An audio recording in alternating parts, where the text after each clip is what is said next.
religion now has to compete in that neutral public square for consumers, for customers. The Bible says that God will supply that need according. When we pray to survive, endure, make it through, that's a sick prayer.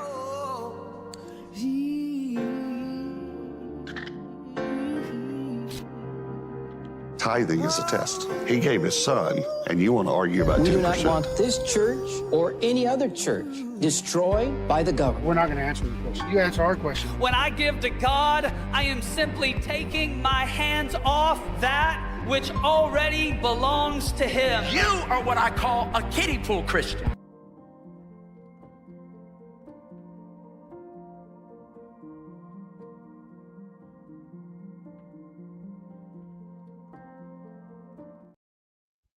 Good morning. Welcome to She Became Visible.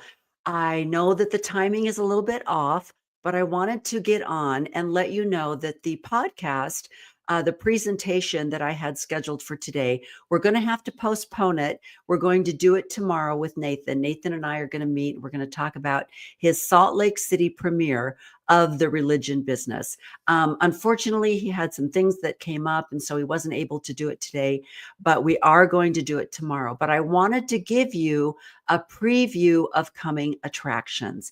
And let me just tell you a little bit. Now, this is the premiere that we did. It was on Friday in Salt Lake City. Well, actually, it was held in West Jordan, but it was the Salt Lake City premiere. He has already premiered it in Dallas, and I can't remember if there was one in San Antonio. I can't remember, but either way, he's getting a really good response. And he had 2 presentations on Friday. He had one at 6 o'clock, and then he had another one at 8. And I was really, really impressed with the audience that came. And so we're going to talk a little bit about that. And, you know, what I was impressed with was the people that were there. There were a lot of couples, a lot of partners that were there. And there were a lot of people of a Christian faith, which I thought was beautiful, especially in Salt Lake City. I had a wonderful conversation with a couple that I'm actually going to have on my podcast. They work very intensely with the Mormon Church, with the Church of Jesus Christ of Latter-day Saints.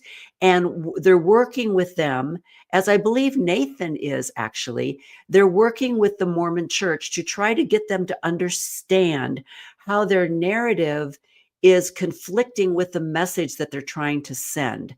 And that if they want to be accepted by the evangelical general Christian world out there, they're going to have to change their narrative a little bit. Something that the Mormon Church doesn't quite, it's like they want it so badly, but they're not quite willing to give up their elite.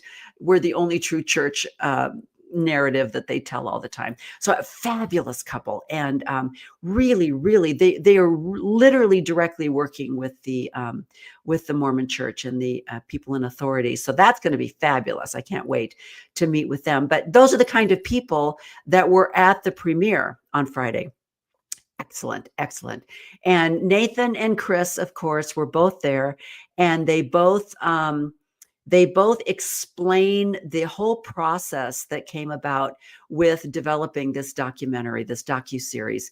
And the other thing that they really talked about, and I want you to do this right now, I want you to get your phones and I want you to download the app Broken Shepherds, because this app is an appendage with The Religion Business, because what it's doing, it's giving secular and religious organizations, nonprofits, the opportunity to be transparent, to tell the world about who they are and what they're doing.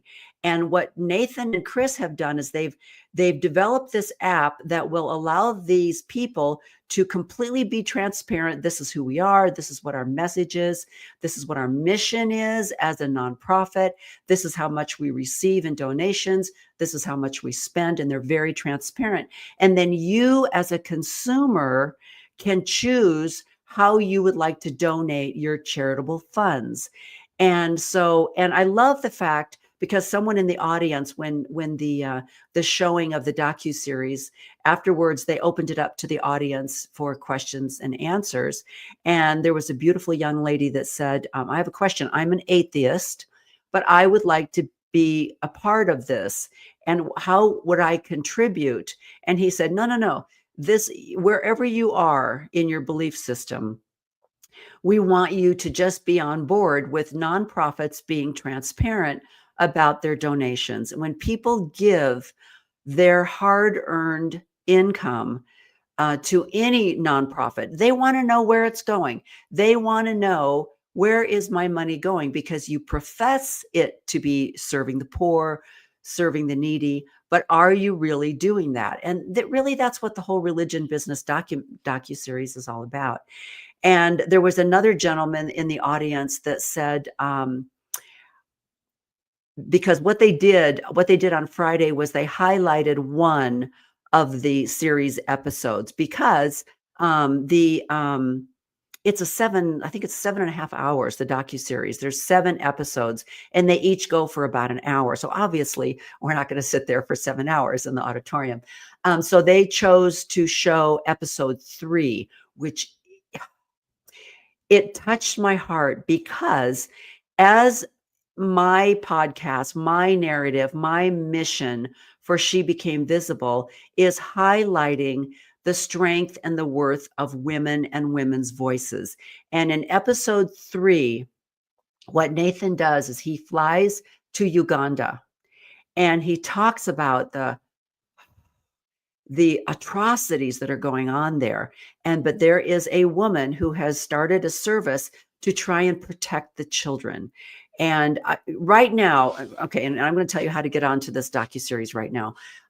But so that's series episode 3. He's really highlighting this nonprofit in Uganda, and that is completely run by this woman and the other women that are there. And so I loved that. But this gentleman in the audience said, why did you choose to show that episode for the Salt Lake premiere? How is the LDS Church involved in this? And so Nathan and Chris both went on to explain that episode, I think it was 1, 2, 3, and 7, specifically, they had a lot to do with the Mormon Church's wealth and what they're doing with their billions and billions and billions of dollars. And Spencer Anderson is prominent.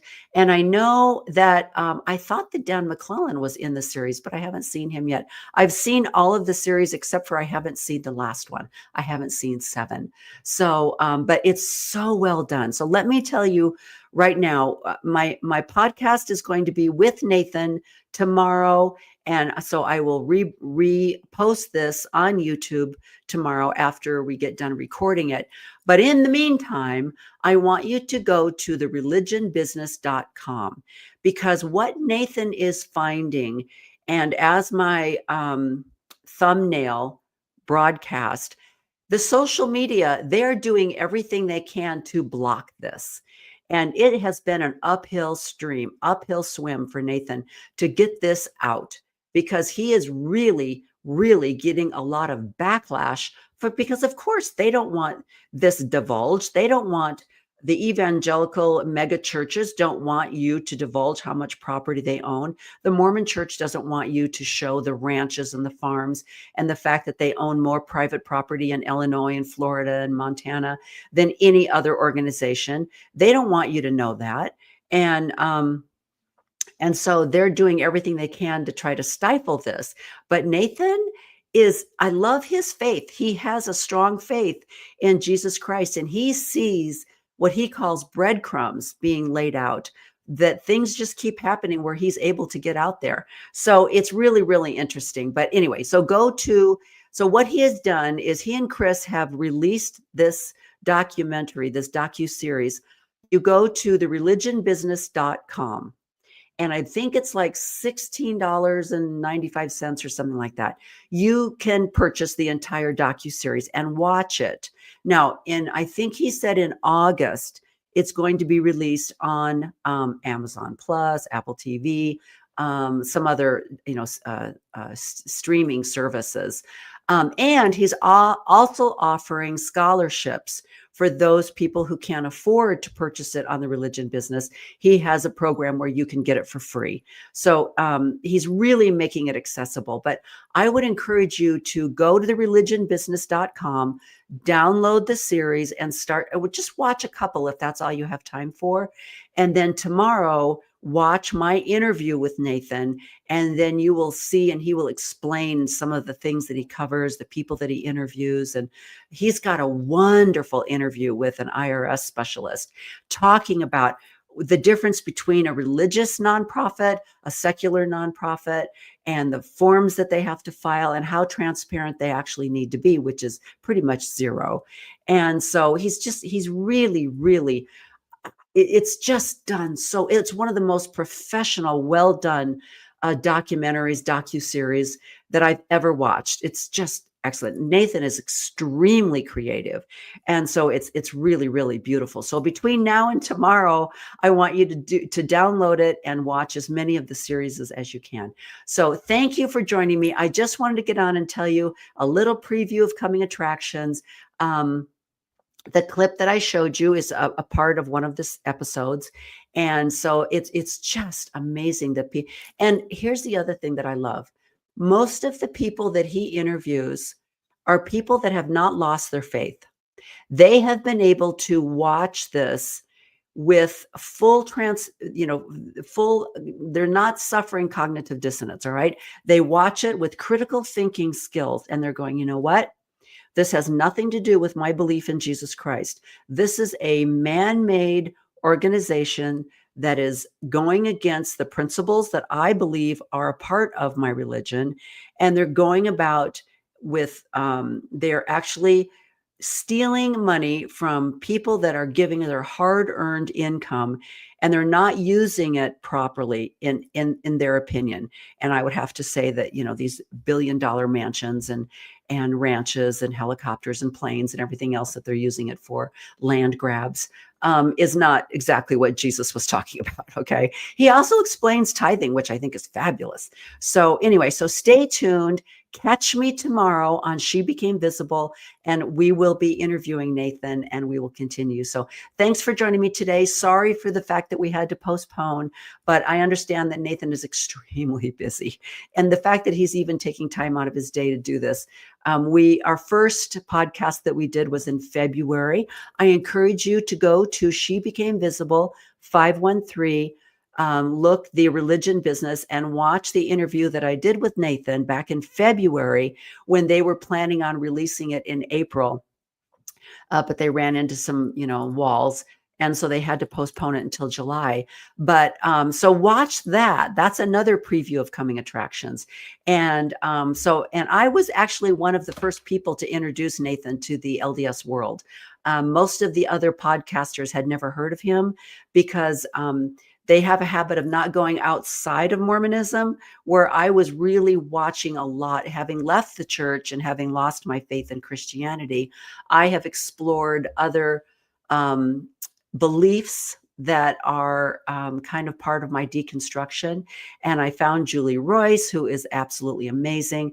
And through Julie, I found Nathan. So if you don't get out, and this is a little message, people, those of you that are deconstructing your belief in the Mormon church, I really highly encourage you to move out of strictly Mormonism and move into other areas of belief to expand your critical thinking. And that's how I found Nathan. So I introduced Nathan to the ex-Mormon world in February. And so I'm really, really proud of that. And I'm really excited to have him on my podcast again. So go back and watch that. That was in February. Look up She Became Visible, 513, February 2025, The Religion Business. And you will find my interview with Nathan.